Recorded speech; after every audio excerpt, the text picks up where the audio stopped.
যা চাইছি তা দেয়নি আমাদেরকে, খুন করছে আমাদেরকে, মারছে আমাদেরকে। এখন আমরা রাস্তায়, এখন আমাদের দখলে, এখন আমাদের বাংলাদেশ।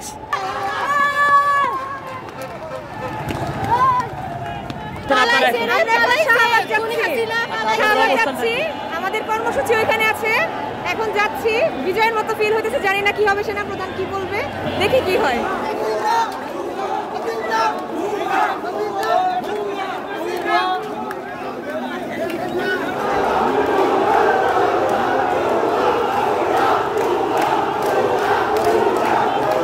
আমরা 12 নম্বর থেকে পরে মিরপুরে 10 নম্বরের যে ব্যারিকেড ছিল ওটা ভাঙার পরে আমরা মিরপুর থেকে কয়েক লক্ষ মানুষের র্যালি নিয়ে শাহবাগে এখন অবস্থান করবো। আমাদের অনুমতি, কারণ আমরা বিজয় লাভ করছি, আমার কত ভাই জীবন দিছে, আমরা আজকে মারি নামছি কেন, আমরা দেশ দ্বিতীয়বারের মতো স্বাধীন করতেছি।